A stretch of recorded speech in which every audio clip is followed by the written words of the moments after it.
Il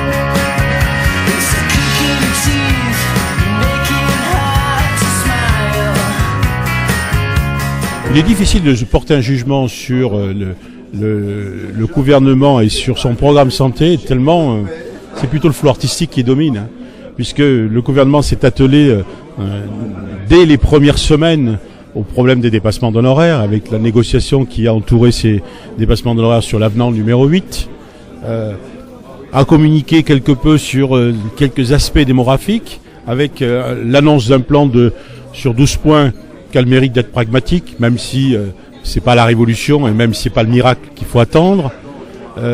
Et donc on peine, si vous voulez, aujourd'hui à savoir exactement dans quelle direction souhaite s'orienter le gouvernement en matière de santé. Mais au travers de quelques bribes qu'on voit ici ou là apparaître un certain nombre de textes, en particulier sur la loi de financement pour la Sécu, il semble que le gouvernement a l'intention de mettre en place un système plus tourné vers l'ambulatoire que par le passé, et avec une restructuration de l'exercice libéral ambulatoire assez profonde.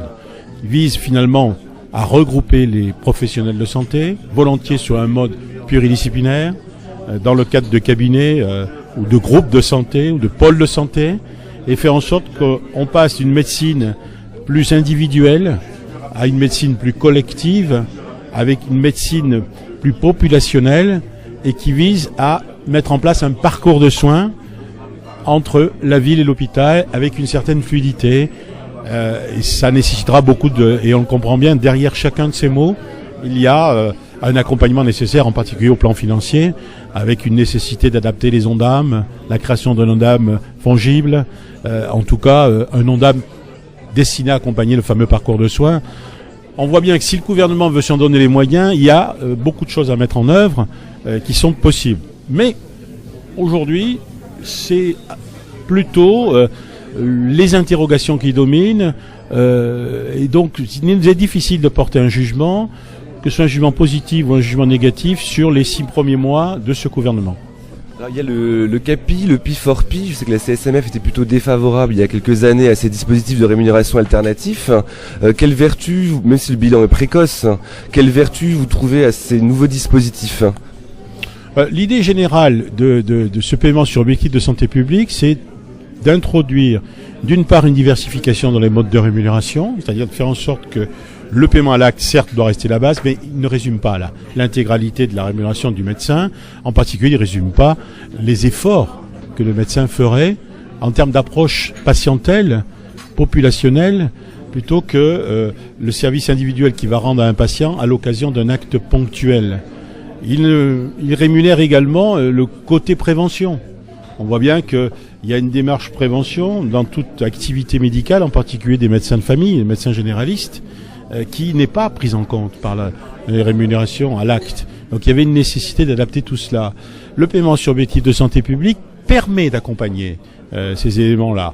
Alors on en est au balbutiement, on en est au début. Il y a un certain nombre de critères qui sont, je veux dire, simples aujourd'hui, qui peuvent paraître simplistes aux yeux de certains, qui méritent certainement d'être plus fouillés, d'avoir un contenu scientifique plus important, mais la démarche est une démarche très intéressante parce qu'il vise finalement à rémunérer mieux l'activité de prévention et la qualité. Donc on est en train de diriger notre système de santé vers plus de qualité. C'est ça l'esprit du paiement sur objectif de santé publique, qui concerne dans un premier temps les médecins généralistes, mais qui concerne aussi les cardiologues, d'ores et déjà, et demain va concerner les gastro, les endocrinos, les pédiatres et d'autres spécialités.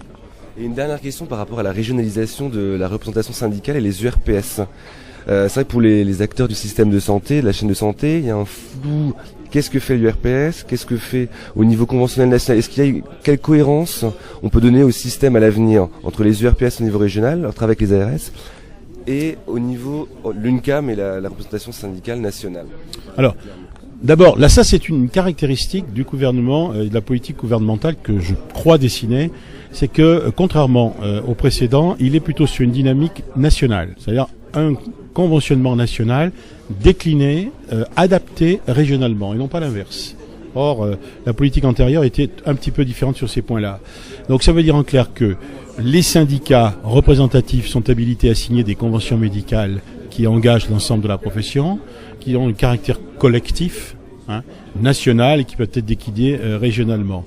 Les URPS servent effectivement à mesurer la représentativité de chacun des syndicats par l'audience électorale, mais sont les relais techniques régionaux des syndicats. Autrement dit, ce sont des outils techniques mis à la disposition des syndicats pour mettre en œuvre une politique, et pas l'inverse. Autrement dit, le pouvoir politique, c'est les syndicats, il émane des syndicats, qui d'ailleurs contractualisent avec l'assurance maladie, et non pas avec les ARS. Et donc, il y a un accompagnement sur le terrain qui peut être effectué et partagé entre, d'une part, les syndicats régionaux et locaux, et d'autre part, les URPS.